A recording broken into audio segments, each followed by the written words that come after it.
Hi, everybody, and welcome to another episode of the Scaling Alpha podcast. It's Ben Webster here, and today I'm joined by Chad Butler, founder and chief investment officer of Harvest Lane Investment Partners, an independent fee-only fiduciary firm that he built after roles at John Hancock, Voya Investment Management, and Transamerica. Harvest Lane serves attorneys, partners, and families managing wealth across generations. With an investment philosophy built on skepticism of consensus and a research background in open source intelligence. I think that what's the acronym for that? Is it OSINT? It is. Chad, I'm so happy that you joined us today. I'm really excited to learn more about what you do, about how you think, and just kind of your journey and what brought you to where you are today. So thanks for joining, and I'm really happy you're here. Yeah, well, thanks. I appreciate you having me on. I'm excited to share a little bit of my story. Well, thank you. So first of all, where are you from? Where'd you grow up? I am from Salt Lake City, Utah, born and raised here. I spent some time in Texas and Arizona and then moved back to Salt Lake. Is that where you went to college, university? No, I attended a couple of colleges, one here for a little while and then Texas Tech for a couple of semesters, but never fully completed my degree. I have like 100 and something hours, and they kept moving the goalposts. So Neither Bill Gates didn't complete his degree. A whole bunch of people did just complete their degrees. Think of thousands of years of scholarship of innovators. Degrees are not required for what I'll simply put as awesomeness. And so we can build on that. So what was your first job after you did your education? So I worked at Fidelity Investments to get started. I should probably say I was an intern way back in the day at Smith Barney before it was absorbed. When was that around? I started in 2006. Yeah, 2006. I think it was absorbed into Morgan Stanley 2008 or 9. So I started there and then ended up at Fidelity, got licensed and everything at Fidelity, and then I grew with Fidelity on the asset management side down in Texas, and then moved on from there to John Hancock Investment Management, and then on from there to...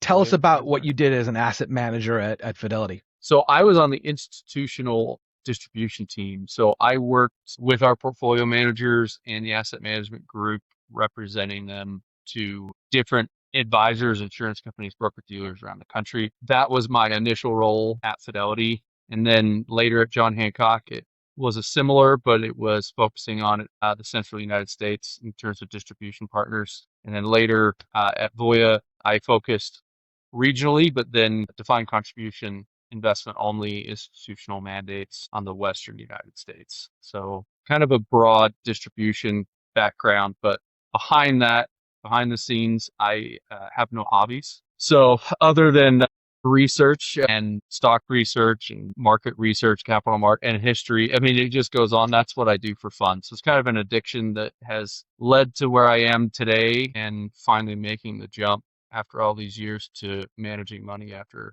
so many people ask me to.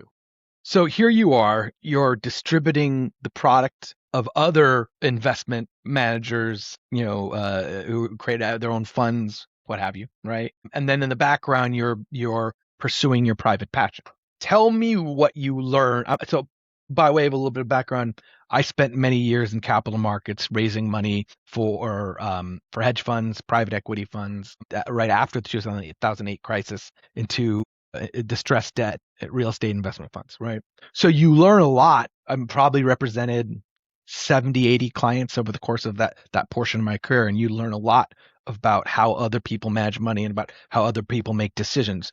With the managers you represented, what did you learn? What did you like? What did you not like from that experience? I will answer that from my perspective as a distributor, and then also, from the products I distributed in those firms and how they did it, and then from who I was distributing the products to. So from the firm level, I found that not all portfolio managers out there were willing to invest in the things that they fully believed in their own funds. They would do it with their own money, but they wouldn't put it in their fund for fear of whatever the judgment might be. Maybe it's a coal stock or something along those lines. And that just didn't sit well with me. I mean, there's nothing nefarious going on. These are great people. They do a great job.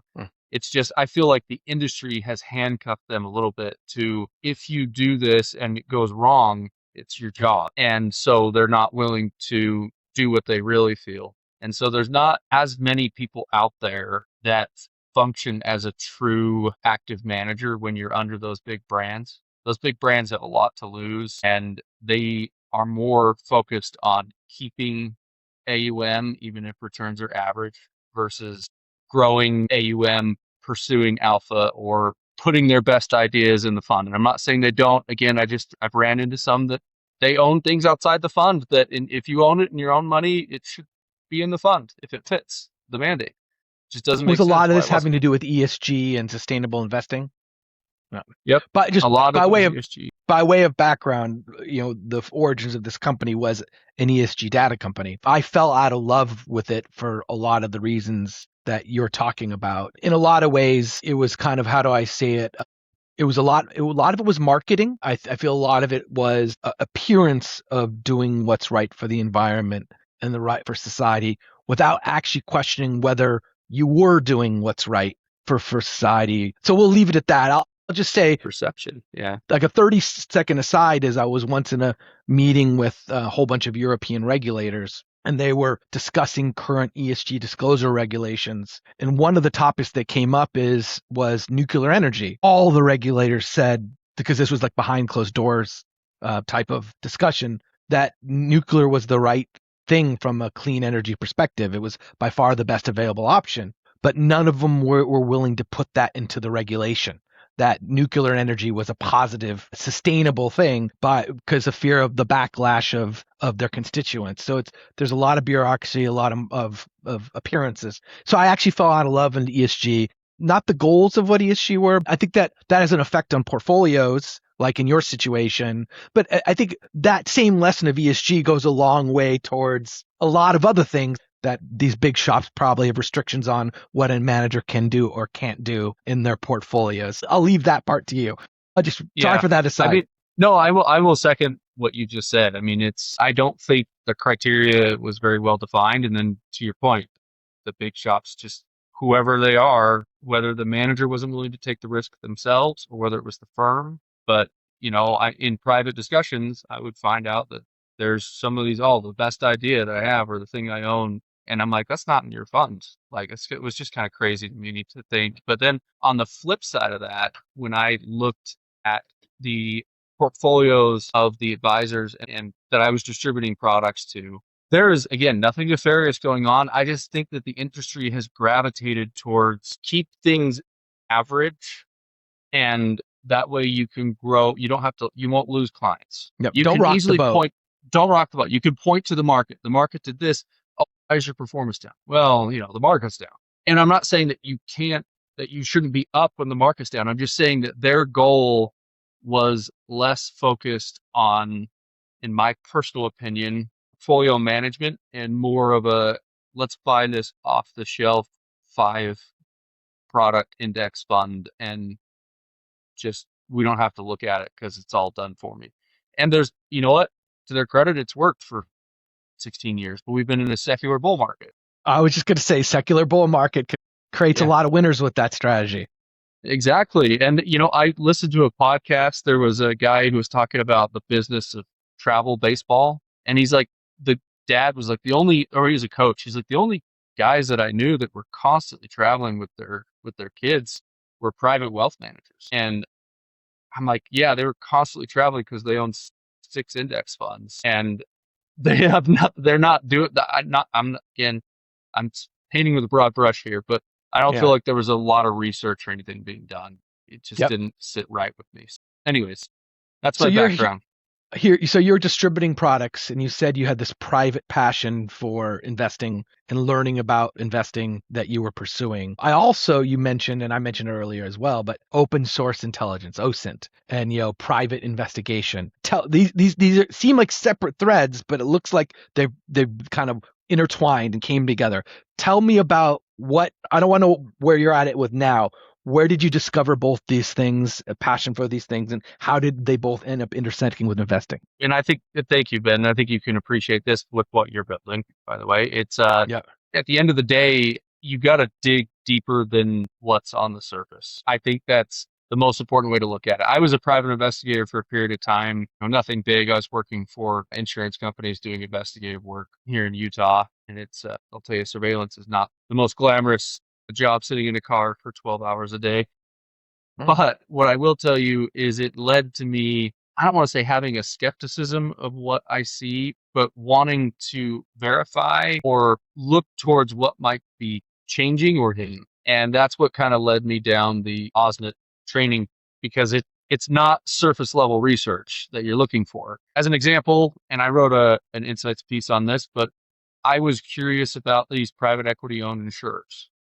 Not again saying that there's anything wrong with these insurers. I'm just have noticed that these private equity firms are buying a lot of these insurance companies, and the portfolios are changing from investment grade bonds, mortgages, etc., into 70+% private credit, with 40% plus, as an example, being their own firm's private credit products lent to their own Mm. private equity funds. Interesting. Yeah, that's just something that I feel like is flying under the radar, and it's because the insurers are regulated at the state level, and not, they just don't know. Those state level, they're not used to evaluating these private credit investments, and these firms are like, yeah, this is what it's worth. I mean, what are you going to do? You're an analyst in the insurance commissioner's office in Wisconsin. Say, fly to New York and dig into this private credit position to see if that's the real value they're giving you. So there's a lot of risk that just confused me within those products. And so as a curiosity, I was digging into one of the largest ones, and there was a position that had like $400 million in it, a whole bunch of asterisks throughout the 1,000-page document on this thing. And I narrowed it down, and it had 4 employees on LinkedIn, no website, and I emailed the only email address I could find, which was like info email address. And I just said, hey, I'm just curious what it is you do. And like what, because it keeps saying that the fund is invested in this and the financials are not consolidated, but it's an Mm. affiliate of your own parent company. I'm like, so what is it that you do with the $400 million? And I never got a response. Mm. So I know I wonder that's why. not all. Yeah, it's $400 million. Like, what is this doing for, I Yeah. mean, so it's stuff like that where I don't want to say I have a skepticism that I don't believe people. I just want to verify Yeah. what I'm seeing. And I want to see, based on history, how things have changed and what I think the underlying risk might be to the economy. So why? So you were investigating that specifically, not for something for you to invest your clients in, but specifically for there's a lot of money going to this private credit, right? And you're increasingly using insurance companies as the shell to execute their private credit strategies, right? And to house their private credit strategies. What risk could this present to the market if this all blows up? Is that kind of how you were thinking? Exactly it. So, I mean, this is people's life insurance and annuities. And if the money's not there, it, the states have these backup funds, but backup funds are typically capped at 200,000 or whatever. So, I mean, it could cause a lot of damage to our overall economy. And so I just Yeah. wanted to know how big it's getting, if it really is bad, and how prolific. I wasn't pleased with what I saw, but nothing bad's happened yet. So tell us about the OSINT. Is it an official like certification you have to get? Is it like formalized training, or is it just a discipline that you learn and study to be good at, or all of the above? I'd say I'm sure there's certification. I haven't looked into it. I would say it's a discipline. So I didn't know that there was a name for it until I think a year and a half ago. Uh, I was like, being an OSINT investigator that you are. I'm like, what is that? And I looked it up. I'm like, oh crap! I guess I This is am what I doing that. do. Yeah, that's exactly what I do. I'm like, so I want to thank Claude for giving me that self certification. But it it really is. I just it's looking for things that are not on the surface. And I know there's a lot of people out there who will do research, but I think it goes beyond what has changed from this 10Q to this 10Q to what are these footnotes? What are these what are the footnotes saying? And yes, they have changed, but what has changed within them, and what is this? And that goes back to what I had just explained. What is this company that has $400 million? Or I read some bankruptcy paperwork for another private equity firm that I'm just going to call them Nightbird Capital. I think you probably put together that is. Yep. They lent like $300 million to a asset light furniture business importer, and the owner told him that he was going to do a dividend recap, and that's exactly what he did. And then the company had liquidity problems, went bankrupt like 12 months later, and they were like, "What happened? You committed fraud. You shouldn't have. You did this." And then he's like, "No, I gave you access to the books and everything. I told you I was going to do with the money. You gave me the money anyways." I'm like, that's not, yeah, that's the type of stuff that you wouldn't know unless you are really, really digging through different court filings and bankruptcy paperwork and things like that. So I want to ground this for our listeners in what you're doing. Now we kind of know your process, right? You're digging deeper than others do. Most others do, not all others. And you're so tell us how that translates to now you've recently started Harvest Lane. Tell us about, your investment strategy, the what you're looking to invest in, what is your general kind of approach, just so people can get a picture of what is it you're doing and what you're investing in. Now, then we can kind of dive into how to OSINT and all that applies to what you're doing now. The way that my investment philosophy is gathered from, a lot of history and a lot of experts out there and people that I've read their work and have agreed with parts of what they said or all of what they've said. And a lot of it has developed or come down to the loss of principal is the number one thing you want to avoid, the permanent loss of capital. If someone has, I forget the quote.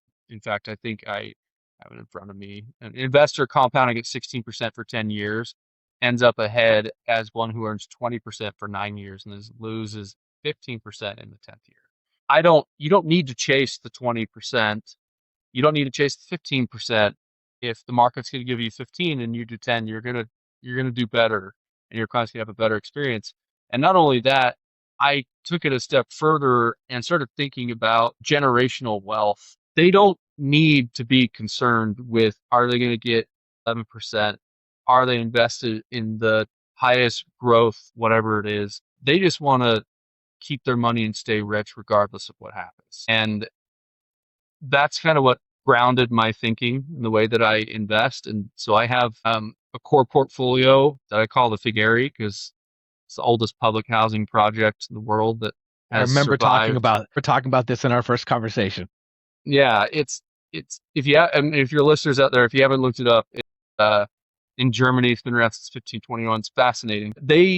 It has survived because of the assets that they've owned. So I've modeled it after that, and then what I do is that becomes the slug or the core that I move up and down based on where I think the market might be or where opportunity lies.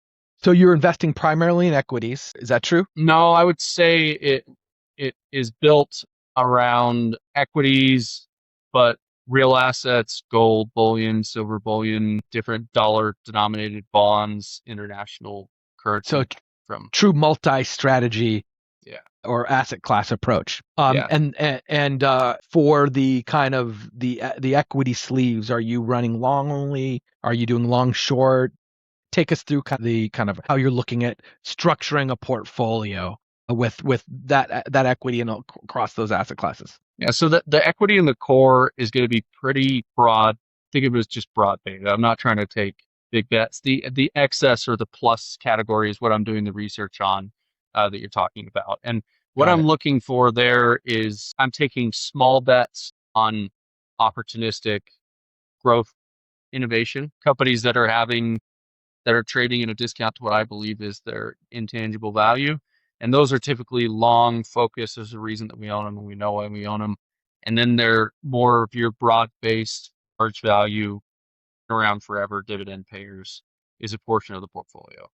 And then on top of that, depending on where things are, I might use sector allocations. Like right now, energy and coal are a big one. Got it. So now we kind of know the broad strokes, right? Now let's bring OSINT into this. So one of the things I've read is that you want to ground things in logic. You are not necessarily driven by consensus. What does that actually look like in practice? you know, in situations when the consensus turns out to be right or the consensus turns out to be wrong? That is a very valid question because I'm bound to be right. I'm bound to be wrong. It's Yep. just the nature of it. That goes back to the core portfolio. It's, if you think about it, it's either going to be right or wrong if I'm right or wrong. So it's the slug that's always going to be there. Um, Even it depends on, yeah, I might be early, and people say early is wrong, same as being wrong. And you know what? I tend to agree with that. But 15 years down the road or 10 years down the road, I end up being right. I was wrong for a long time and then right in the end. So at the end of the day, I'm not necessarily looking for right or wrong. I'm looking for being the best steward of people's capital that I can and looking under rocks in places that people don't normally or wouldn't normally look. And that's what led me to coal and energy as an example. Got it. I've been there for a while. It's a bit contrarian. They've left these companies for dead because they assumed that we were never going to burn coal again in the world and that oil was in this massive decline. It's worked out well so far, but for a year and a half, 2 years there, I didn't look very smart. So taking a step back, right? Obviously, you're going to be wrong sometimes. You're going to be right sometimes. When I talk about consensus, I think about crowding, for example.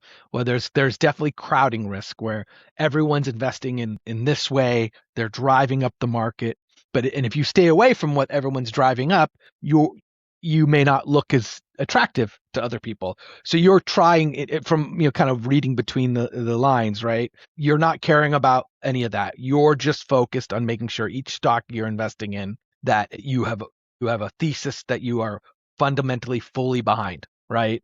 And then got it. So tell us about that. Like, what's your process? How do you discover new opportunities? And when you find something new, tell us about your OSINT approach to making a decision whether or not it's something you want to own. Excellent. All right, I can use a couple examples, but one, I read a lot of news, right? I think all of us in this business do. And there's names that pop up and that make me curious. And if I'm in line for a ride at Disney World, I'll pull my phone out. My wife like, "What the heck are you doing?" It's like, "Oh, I just thought of this. And I have to research it now because I'll forget because I have something else I'm going to want to research later." And that's what kind of perpetuates and causes me to go down these rabbit holes, which ends up being the OSINT research. One of them, I'm looking for innovative companies that I can take a risk on, and they may be young, and they may be people are thinking this isn't going to happen. And one of those happens to be, autonomous vehicles. People are like, this isn't going to happen. But I am looking for an autonomous vehicle company that is maybe a pure play, but also has the largest patent thicket and has the best management team out there, in my opinion, a great balance sheet. And those are typically not found in a business like autonomous vehicles. They're burning a lot of cash. Typically, they may have turnover. Their patent portfolio, they may say, forget it. There's two publicly traded autonomous trucking companies. There's more than two, but there's two primary ones out there. And one of them, in my personal opinion, is light years ahead of the secondary one. And their patent portfolio proves it. One has patent portfolio into the thousands, and the other one has patents like below 100. And it's like, which company do you think is further ahead than the other one? And the market has assigned a price premium to the one with the additional patents and the better management team. But I still think people are underestimating the value of this market. And if you can get a semi truck to drive autonomously at freeway speeds, safer than a human driver with no accidents, that technology is easily portable to other vehicles. Mm-hmm. And those are the type of things where it's a weird part of me because I'm skeptical a lot of the times. Is like, is this going to happen? But we can't deny innovation's here, and Mm-hmm. innovation will always be here. And it's happening right now before our eyes. And so it's just a matter of, is the financials sound behind it? Is there anything else hiding in there that I'm not aware of? In terms of maybe risks they're taking on. Maybe they're taking on all the insurance risks for these semis that are driving down the road because no insurer will touch them.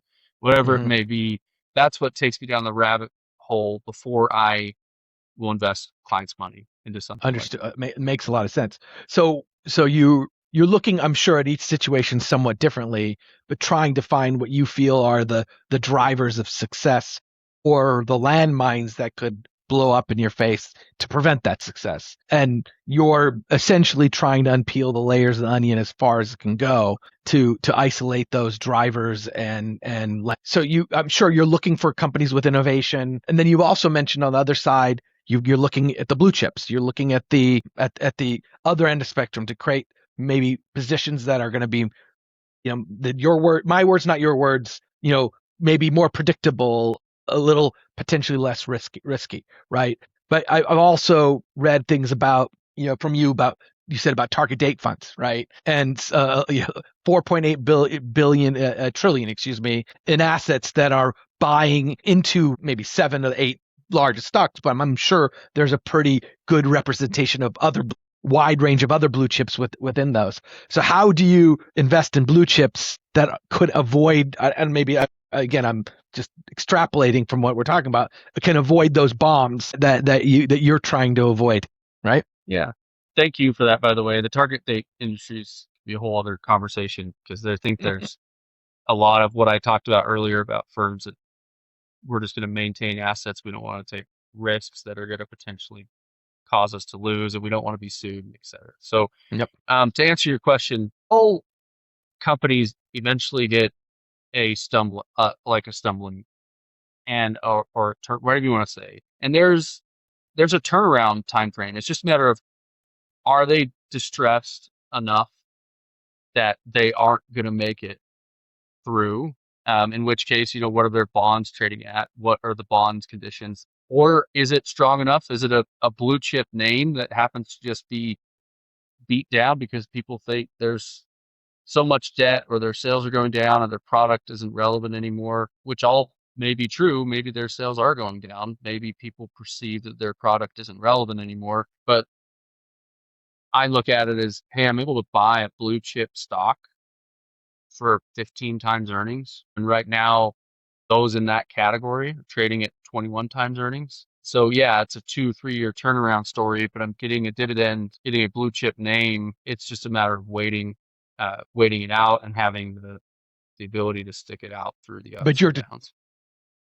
conducting enough research, and I'm knowing everything I'm hearing, probably very deep research to verify that you feel there is a strong turnaround story. Yeah, and again, I am, and I would say in those turnarounds, it's typically has a liability-driven event that has caused it. And I think from your background, you would agree, or at least see that, a lot of these companies, it's debt or some sort of liability-related incident that has caused their equity to become as impaired as it is. So it's a lot of debt research and is the equity worth anything, or should we be buying the bonds? And then as far as the companies, wide moat businesses that have high barriers to entry, businesses that have distribution that is global, I don't care how much money you and I throw at it, Ben, we're not going to be able to make airplanes the way Airbus and Boeing do. Yep.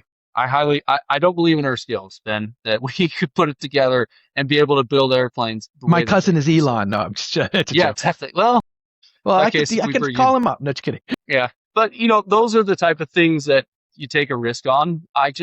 Blue chips very rarely go completely broke. There's always assets there. It's just a matter of, are they going to be able to handle these liabilities? Are they going to be able to get out of this situation? Yeah, can they And get through that's can they wait it out?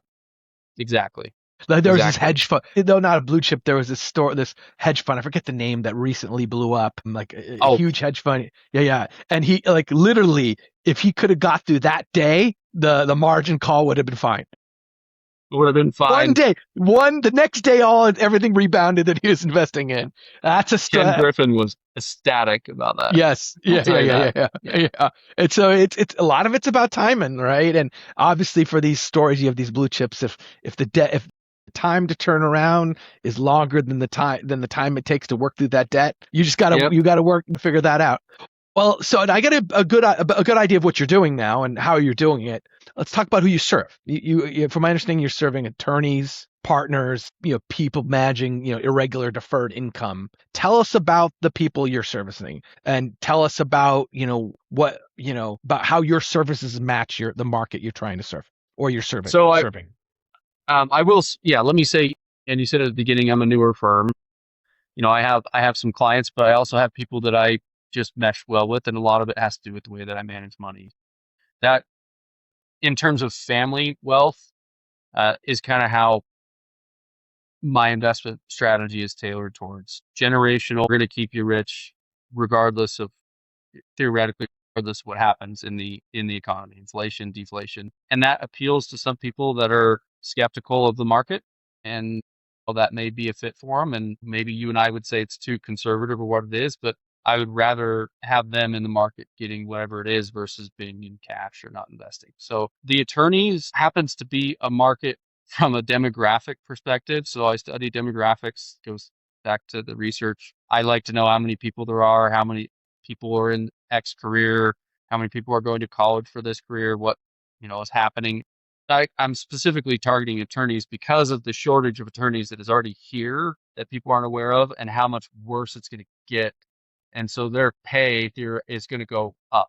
So this is just purely a bet on I get along well with attorneys. I tell them all the time, the reason I'm talking to you is because you're about to make a lot more money. And they're like, what? No way. And I'm like, yeah, law schools are closing around the country. No one's going to law school. Because It's just, everyone's afraid of that AI is going to take its place. yeah, Yep. everyone's afraid of it. Yeah. And I'm like, you know what? Contract review, maybe. But there was an attorney who said, I have never had more work than I do right now. And a third of the new work coming in is cleaning up contracts that AI wrote for people 2 years ago. I tell them you're going to make a lot more money, and that's why I'm calling you.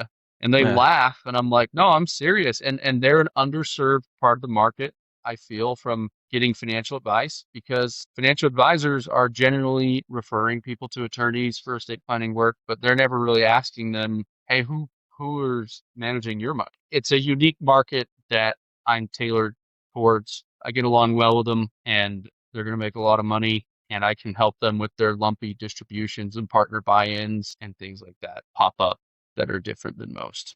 Understood. And you said earlier in the podcast about one of the biggest things that's important to you is the preservation, but particularly avoiding the big drawdowns. Tell us about how your approach to that fits kind of with the attorneys and the other groups that you are particularly targeting. So I would say get the attorneys are, depending on what their investment tolerance, what they're looking for. Yeah. I'm just trying to lose less on the downside and protect their money as though it was my own. So I like to say I don't manage money, I manage people's money. They work very hard for it, and it means a lot to them, and it means a lot to me. So I'm just trying to lose less on the downside and capture as much upside as I can without taking on too much risk. From the generational wealth standpoint, and where it From might the overlap. Sorry, from go ahead. the excuse me, from the hold on here, I'm trying to remember the Fuggerei. Is it Fuggerei standpoint? The Fuggerei. It depends. I actually have never heard a German It's person pronounce it. say So it. Yeah. the Fuggerei. I don't know. Jacob Fugger was the one that started it. Jacob the Rich is his name. But the Fugger family is still actually in charge of that after 1521. They're still there. They approve who gets to move in, and it's kind of crazy to Yeah. think about. Explain it a little bit more for our listeners. So the Fuggerei, and why I think it lines up well with a family who, if you have a huge amount of money, $100 million, $200 million, or whether you have 10 and it's going to consistently grow quite rapidly, you have worked exceptionally hard for that, or you have inherited it and have been a beneficiary of that, and you'd like it to continue for future generations. My premise is nobody knows what's going to happen in the future. Feel like people can have a pulse on what's going to happen a year from now or 2 years from now, but no one could predict a, a gigantic war or something that comes out of left field that could impact the dollar as a reserve currency, which I don't think is a possibility. Again, who knows? The Fuggerei was designed originally as like a diversified portfolio strategy, but the only thing that has survived in that trust that it was funded with, to my understanding, is timber. Mm. The reason that the Fuggerei is still around since 1521, you think about what's happened in Germany over that time frame, is because they've always had timber to harvest and sell for whatever currency was available at the time. Mm. It's a hard asset. Your assets literally grow every day as the trees go up. It's boring. Does it produce a very boring return? Yes. Has it stood the test of time since 1521? Yes. Yes. So it's, it's one of those things. Do you want to put all of your money in that? No, I wouldn't ever recommend that for someone, but you want a portion of your assets that are going to be there, in my opinion, quote unquote, protected against different market environments, not correlated, probably the better way of putting that. That'll be there regardless of what happens for your family. So this is where the other aspects of how you invest come in: gold, silk, commodities, those types of assets, right? And so you're looking for evergreen assets that your clients can invest in as a hedge against war, against, extraordinary events, so they could stand the test of time. Exactly. Yeah. And I would say that's a perfect way of putting it. I mean, we still want to return on the money now. And if we can, get a good income or whatever it is from that timber, then that's great. Plus, I had a TMO, timber management organization, that invited me to come check out the trees in Idaho. So, maybe I can bring some clients someday. It's like, hey, you want to go into the forest and check out some of the trees you So, own? so, so, so I was, yeah, make a day out of it. well, yeah, so you've got this evergreen side, and then we talked about earlier, you're investing in innovation. There's no other innovation driving the market more than AI right now, right? So let's talk a little bit about AI, right? And I think AI is very interesting when it comes to what you're doing, because it could process a lot of information extremely quickly. But there's potential pitfalls. So you, as an OSINT, right? Tell us about your view of AI and how you look at it as the benefits or pitfalls in how you go about researching things to invest in. Very good question, and thank you for asking it, because it frustrates the crap out of me. Because it does process so much information, and some of the stuff it comes up with are things that you wouldn't have thought to go look at, or wherever it may be. But it also, all of us know, it can make assumptions at times. I heard of AI hacking into a gym because one of the person said, "Can you please get me a reservation at this gym?" And it hacked into their system, canceled someone else's reservation, and put the person in. I'm like, it's a great tool. I don't know. I always test its accuracy. And that goes back to that audit background. I'm looking at it going, is this true? I just don't take anything at face value. So if there's something in there that looks different, sounds different, I'm going to dig deeper on my own to verify if it's true, not take it at face value. And even then, wherever that source may be coming from, it might not be a reliable source, and it's quoting it as the most reliable thing that's out there. And We were sometimes you got to get on the phone and call someone. Yep. We were using AI for proxy research one time, and kind of one of the things we're building in the past. And we had to look at documents like articles of incorporation and what have you. And if it couldn't find those documents, right, it would literally make inferences from other related governance documents. Well, because it says this in this other document, it's probably this, but it would present behind the scene, it would present it as a sure thing, right? And sometimes it'll make up documents. It'll look at documents from other companies, and That's a it'll, problem as a researcher. yeah, exactly. And so what we found, I mean, and it's getting better over time, but as a builder of AI solutions here, is that what we found is you have to give it the right guardrails, right? You have to use it for the things it's really good at, and then with the right guardrails, and make sure you're not using it for things it's not good at. So it's an interesting. I think we're at the cusp of where I think people are realizing that AI is not a magic bullet. And with what you're doing, and other investment managers can't, an hallucination or an inaccuracy can cause you to make a wrong investment decision, right? And making that wrong investment decision could have serious ramifications on your client's wealth, right? And so you need certainty. You need to some level of determinism. And so the question is it sounds like you don't feel you're getting that right now. No, I'm not. And I've had a couple conversations with you, and that's why I'm excited to hear that someone's building something out there that will at least attempt to clean up and stop hallucinating. And so I'm really excited to see the end products that you have. Yeah, it's a problem. It's a problem not only for people like myself, because it can save me some work from me putting in huge amounts of files and having it look for things. But if it hallucinates, that's no good. That we just wasted time. Yep. It scares me from an aspect of people that do trust it and at face value. And you and I have spoken before about these people that are hooking their brokerage accounts to these AI LLMs that someone built and it's open source. And now who knows how many millions of people or how much money is being traded at the exact same time. And it may be, I don't know, a random equity in Ghana. Like, can you imagine a flood of orders hitting this exchange for this random company that it determined to be a good value or a momentum trade? It just is it's insane, and I don't know what It's the it's outcome's going to be. it's crowding risk squared, right? Yeah, Yeah, yeah. You yeah. you mentioned this distrust in the consensus, right? And within bounds, what AI is really good at is general intelligence, right? They're trying to create artificial general intelligence, GI, right? But investing is not general intelligence, right? We've talked about earlier about every manager's different. How you do things is not how someone else does things. AI is not going to replicate you. You need to use AI to multiply you, not to replace you, right? And right now, if you ask a question AI, it's going to do it its way, not your way, right? So, what is AI working for you? And is there a part of AI that I'm sure you're using AI for things that are empowering for you?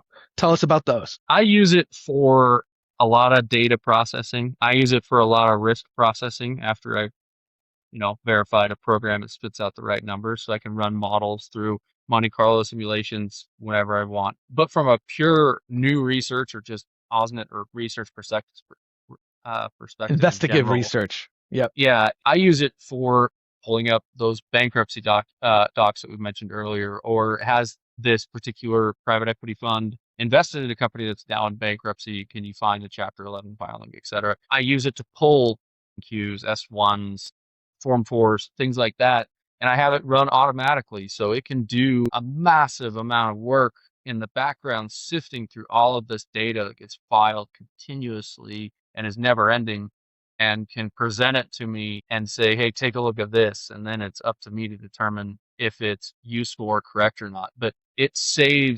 probably saves the work of 3 analysts at least, I would say. So I'm doing the work of 4 But it's analysts that right now. final processing that you don't trust. It sounds like. Yep. That's where the rubber hits the road, right? You can't make mistakes there. Yeah. I appreciate that. I appreciate that insight. But I could say if it's done right, it can particularly help someone in you with a very specific point of view of how you do things and how you want to get to the source of truth, right? I'm excited to hear how Harvest Lane evolves. You mentioned you're new and uh, what's it going to look like in 1 year, 3 year? I would love to revisit it and have you on the pod and tell us what's new and if anything's changed, what great things have happened in your firm. Yeah, I would love that. And I, again, really appreciate having me on. This has been a lot of fun. I appreciate it as well. And where can they find you? I know you do guest appearances. I think you've been on other pods. I may be wrong there. What's the best way for our viewers to find you? So I'm online, obviously. I have a website, harvestlaneinvestment.com. You can call me, email me. I have insights that I post on my website and on LinkedIn. They're different than your typical, this is what I think the market's going to do, which I think is enlightening. But that's where you'll find me. And hopefully you'll find me on a lot of podcasts in the future. And if all goes well, who knows? Maybe Bloomberg. We'll see. All right. Well, we hope for that as well. Well, thanks once again for joining, Chad, and thank you everyone for joining us for another episode of the Scaling Alpha podcast. We'll see you on the next one.